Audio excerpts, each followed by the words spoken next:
Hi, I'm Tyro Man. I'm Granite and I'm talking with Scott, Ambruson. Close enough. Okay. How you doing? How's the con been going for you? Pretty decent, actually. I've been doing the Granite Con since I'd say 2005, and I've known these guys for since this entire time, and every year it gets bigger and better. And last year was a phenomenal Granite Con for me, and when I wrapped up after last year, they said, "Oh, we're moving it to the convention center next door," which I guess this place just got refurbished, and it's going to be a 2-day show. And I was really excited because of the fact that I did really, really well. It was incredibly well attended, and I'm looking forward to this show. And so far, it's been a decent show. This isn't really a show that, I have to worry about airplanes and hotels and all this other stuff. It's a table, and it's some driving and parking. So I'm going to walk away here in the green. I've already done really well, and this show is a lot like other shows where I'll have busy periods and then kind of null periods and then busy periods, which is all part of the convention experience because I get to know, well, there was somebody actually standing there, I haven't imagined him, but I get to know the people around me, or I'll get to spend time talking to people out there, and chatting them up. How long have you been drawing professionally? I got my foot in the door as a inker's apprentice back in 2000. I worked for an inker by the name of Vince Russell, and at the time we were working on Gen 13, which was put out by DC Wildstorm, and another book called Danger Girl Kamikaze. I also worked for the inker Bob Almond on a book called Black Panther, which was published by Marvel Comics. And then I started getting some of my own work, and the stuff that I've been getting has all been independent stuff. And my jobs were very few and very far between. What ended up happening was I went to a Pittsburgh Comic-Con, which is actually running now, about 8 or 9 years ago, and I didn't have any work coming my way, and I was going with a friend of mine, and I ended up meeting a group of guys that were, doing pinups and buying tables and selling artwork and pinups. And I looked at what they were doing, and I said, that looks like a lot of fun. And all of a sudden I just got flooded by a bunch of ideas, which is what happens with me regularly. And I'm like, I'm gonna do that. So I started booking tables, I started creating pinups, and just constant ideas, constant inspiration, and putting it down on paper. What I usually do is a pen and ink. I'm not much into computer coloring, and I have a group of artists that I work with as far as like colorists from all over the world, and I like to commission different colorists because I like to vary the look of my finished piece. So say I've got these pieces that got two people going up against each other. I have a specific colorist that I'll hire to do that because I want him to have a consistent look. Where a pinup like this, I might actually hire somebody because I like the way that they render rubbery, leathery type of textures. But what I'll do is just a pen and ink, just like a regular standard, like a comic book page. Do you have characters that you like drawing over others? Like, do you have any favorites? Something, I'll tell you something. Lately, I've been really enjoying drawing Thanos. For some reason, you just can't go wrong with this guy. He's fun to draw, and you can make mistakes and still make it work out with Thanos. I enjoy drawing Boba Fett. I've drawn him a bazillion times. I could draw him in my sleep. Master Chief is another one that's very popular. He's very detailed and sometimes difficult to figure out the way his armor is, but I do enjoy him. Other characters I like to draw is like Anakin Skywalker, Huntress, Captain America, Batman, Catwoman, and any kind of any type of Jean Grey character. Who do you find like most difficult to draw? Like, they have different characteristics that are really hard to get on paper. This is impossible to draw, and I hope to God that this is the only time that I'm going to draw a xenomorph. Yeah, it looks like there's a lot of stuff. Does that answer your question? Yeah. So you do a lot of conventions, you go all over the country with them, or? Mostly East Coast, though I've been known to venture as far as Chicago, but I do anywhere from 10 to 12 shows a year, everywhere from Orlando, Florida, up to, I might actually look into the show that's going to be in Maine in November. I haven't booked a table for it yet, but I've been looking into it. But I have places that I've been consistently. I have a lot of people that expect me there. They buy whatever I have that's new. I've got people that specifically collect my artwork. And that's always nice too, because I'll draw like Star Wars pieces and whatnot. But yeah, and it's if I hear of a convention that's up and coming and new, and like a friend of mine was introducing me to Awesome Con, which is in Washington D.C. in April. I'm looking into that convention. If I know I can make money. I mean, obviously I'm not going to go and consistently do a show where I'm going to lose money at. So I'll try a convention once. If I find that selling stuff is it's just not meeting the numbers, because sometimes when you do a show, you're talking about the cost of the table, you're talking about the cost of airlines or gasoline, hotels, stuff like that, and all that stuff adds up. And when it comes to the end of the weekend, am I in the plus side? Am I in the break even side, or did I take a hit? Sometimes I take a hit. And if I consistently take a hit, then I scrub that show and I look for something new. What advice would you give to people trying to get into drawing and artwork? Oh boy.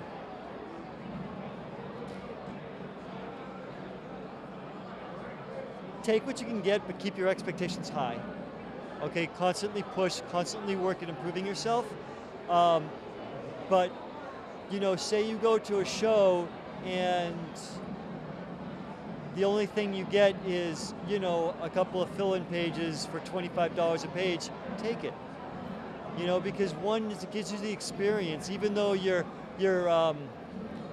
working on something that's not paying a lot. A lot of these independent companies can't pay a lot. But the thing is you might get a job working for a company that's an independent company, but 5 years down the line, those people that did that independent company might be the editor-in-chief or editor at DC or one of these other companies, and you've built a working relationship with those people, and they know how you operate. Obviously, people want to get a job that's going to pay them enough money for them to be able to survive and ditch their day job, which is what I'd eventually like to do. But take what you can get. If something comes your way, take it. Obviously, if they're not going to pay you money, you might want to reconsider that. But a lot of times, if I have a job, somebody comes to me with a job, or somebody's interested in my work, I will investigate with them. If I know that they're good for their money, then I'll take them into consideration. But if they're not somebody that's going to pay their bills, if I hear that there's lawsuits against them, I won't consider it. But it's good to keep pushing yourself forward. Sometimes it means taking a hit once in a while, but setting up at these shows, one is it gives a lot of exposure to my artwork, but it also gives them a lot of exposure to me. I'm building a fan base right now by consistently showing up at this show and selling artwork. I have people that come to my table year after year after year. I might not recognize them, but they'll recognize me. They'll say, I bought this guy from you last year, or I bought something from you last year, or I've been buying from some of these people now. I see them every year and I know them on a first name basis. But sometimes it's take what you can get, and just work from there. And, sometimes it's publish something yourself. Some of these people got their start by self-publishing. Art Baltazar got his start by self-publishing Patrick the Wolf Boy. Now he owns his own comic book store. Yeah. So what's your website? You have a website? Well, my website, I used to have a website, but I realized that it cost money and I got sick of spending money on that. What I have is a gallery with serendipityartsales.net/sea.html. And that's me. Well, thank you for taking time talking with us. We do appreciate it. Appreciate the interview. Thank you. Guys, enjoy your show.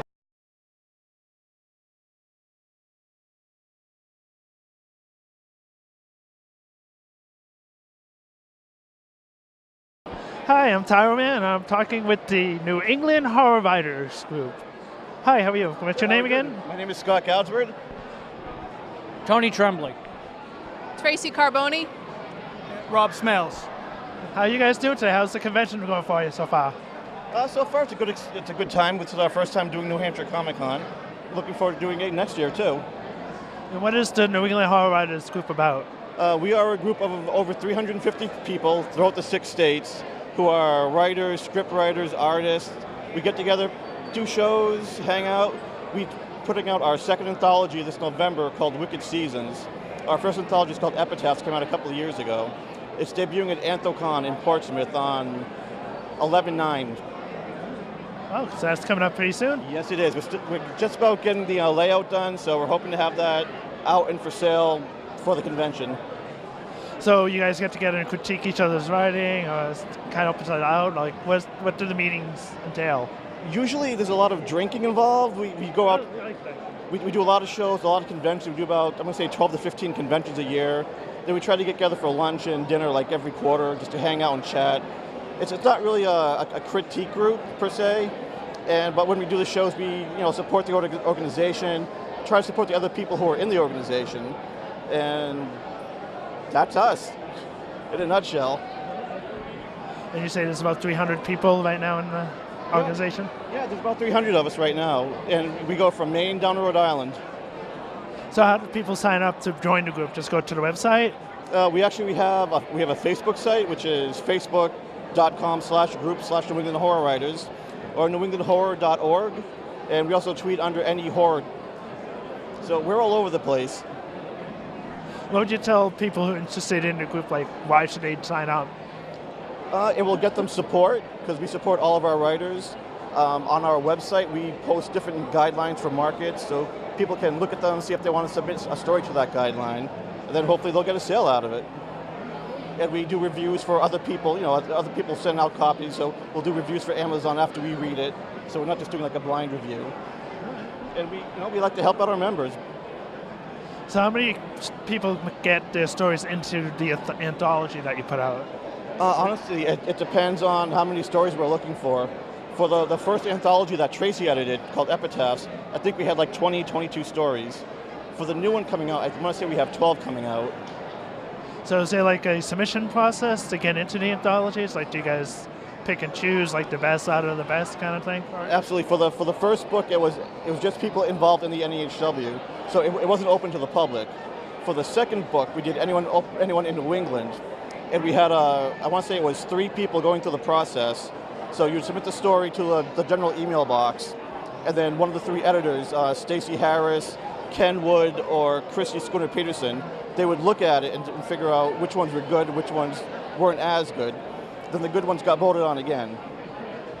So it wasn't a blind submission. It wasn't everyone who submitted got accepted. It had to go through a round of voting. And what's the next convention you guys going to be at? You going to be at Rhode Island Con, or like where are you going to go next? Next one, we're doing the Harvard Bookstore Warehouse Weekend, which is next weekend. Then we're doing Rock and Shock in Worcester in October. Then we're doing AnthoCon in November. So we got a full schedule. Sounds like a great group. Anything else you want to tell us about it? Check out the organization. We put out a lot of good stuff. We have a lot of members. If you want to join up, we'll support you. We'll push your stuff. We'll tweet your blogs or put the blogs on our website, and hopefully it'll generate some work for you. Thank you. Thank you. All right. Thanks.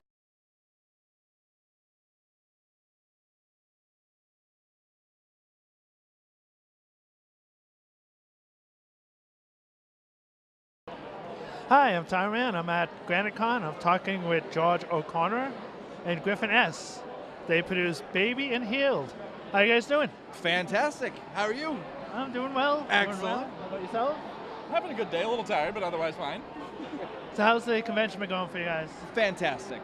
This is our 3rd year here, and it's been really impressive to watch it grow from 3 years ago being, everything was in the annex. And then last year it spilled a little bit over the annex, and this year it's got to be at least triple the size. So it's fantastic to see us, a local convention get as big as it is now, and the people are fantastic. So how did you guys come up with Healed? Healed, it was New York Comic Con 2008 in the Wayback Machine, and we were inspired to do our own comic, and we were trying to think of what to do, and at the time zombies were hot, and they still are, and so we were just trying to think of, all right, what's the opposite of zombies? Well, that's nobody dying, and then we thought, okay, nobody dies. Well, that's horrible, and we quickly started coming up with all these scenarios of what would happen. What would happen to the pharmaceutical industry? What would happen to those families with sick grandparents who they think they're never going to see again, but all of a sudden, in an instant, they're fine and they're coming back home, and that's weird. And so it's just started as a fun what if scenario of Griffin and I just talking to each other and coming with these ideas, and we put the first book out not knowing if anybody would find it as interesting as we did, and I'm happy to say we did 5 issues and the trade is out now, so apparently enough people found it interesting. Now, do you do the writing, the drawing? Yes. How does the team work? Yeah, I'm the writer.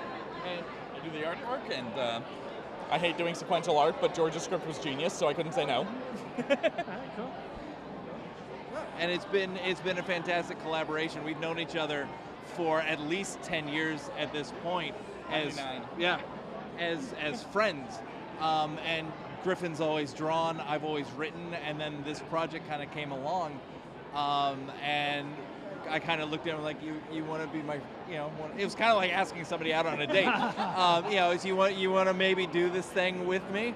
And it's just worked out really well. I think one of the nice X factors of us being friends beforehand is we had a shorthand with each other, and we kind of had a respect and a friendship for each other, so we can put this book together and talk to each other. He can give me feedback, I can give him feedback, and it's all good, it's all easy, because we're both here for the same reason, which is to make the book as good as it can be.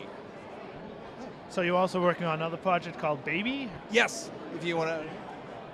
Baby is it's our take on the monster attacking the city, except our monster is a little baby monster who's just hungry and looking for his mom, and he's lost, and accidentally destroys Atlantic City Pier.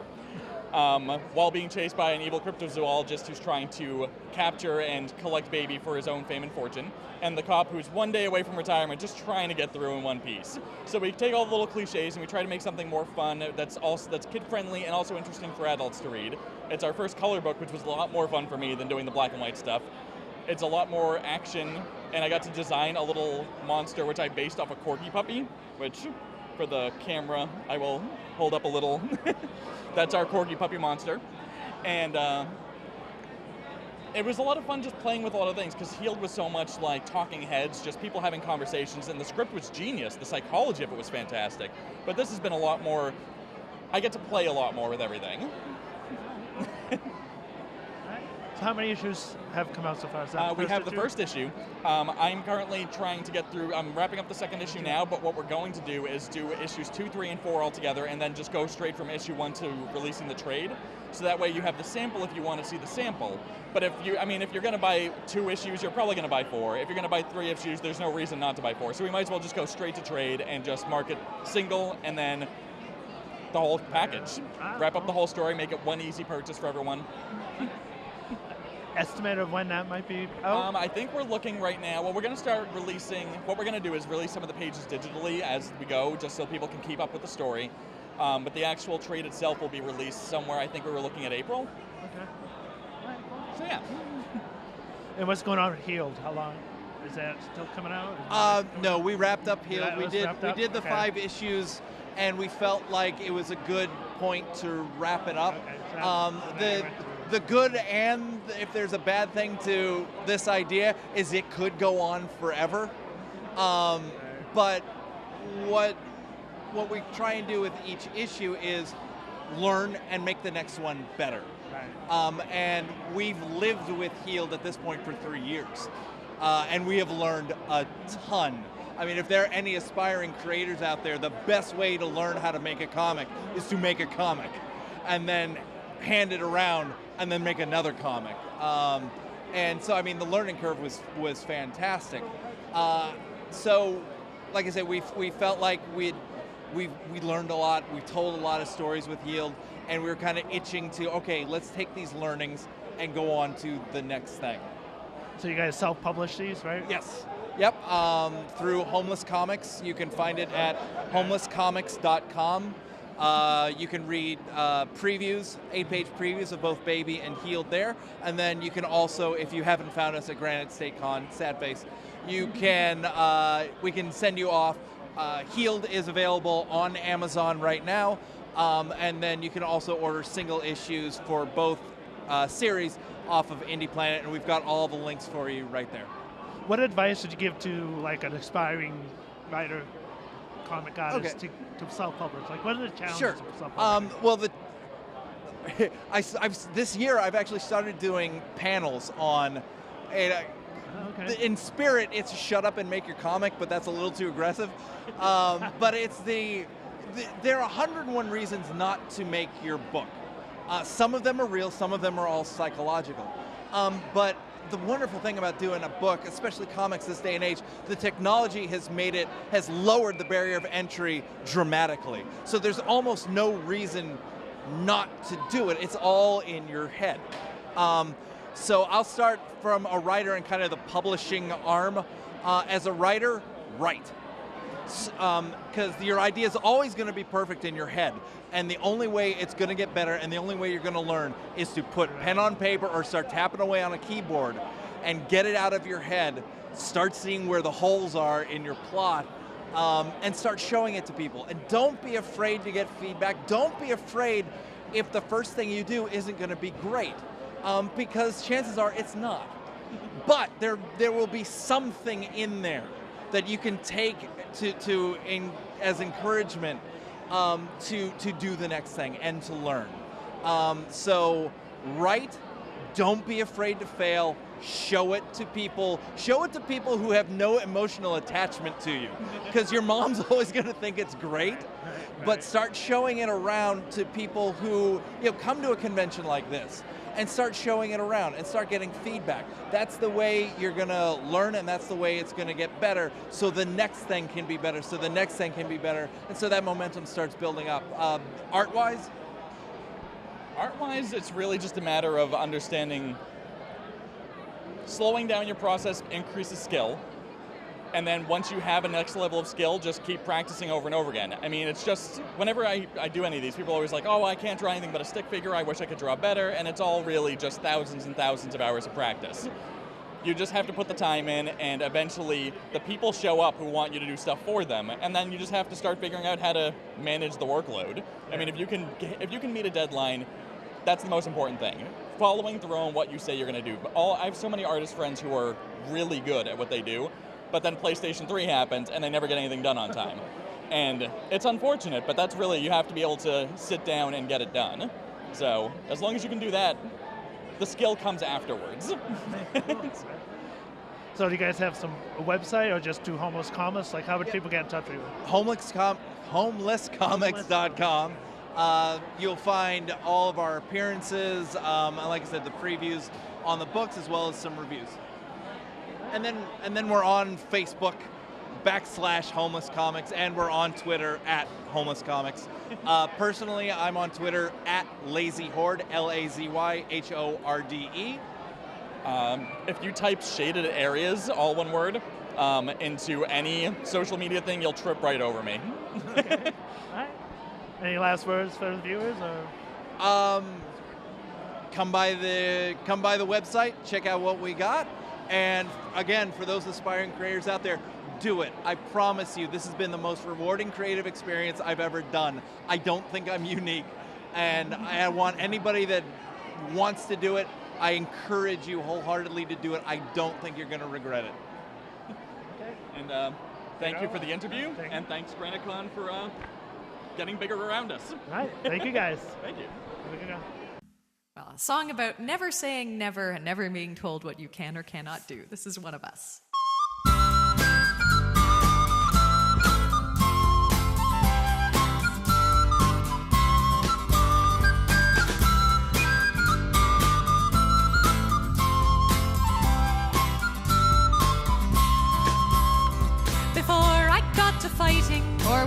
fighting got to me. I looked to find examples on the field of chivalry, and I saw mighty arms, much stronger than my arms could ever be. So I thought perhaps that field was not for me. But still I stayed and watched the fighting till one figure stood apart, in armor newly fashioned and a helm more pot than art. But each blow was thrown with honor and the lightness of the heart. So I took that step which soon became a start. 'Cause she was not the biggest fighter, nor one to raise a fuss, but I remember being proud that she was one of us. And we might never stand together in a shield wall side by side. Because of her I lift my sword with pride.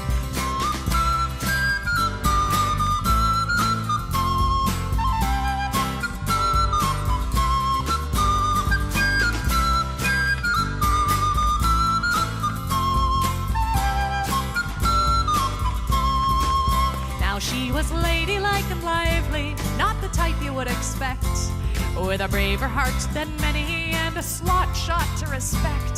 And I guess she'd once decided this was where she'd like to be, and I thought if she could do it, why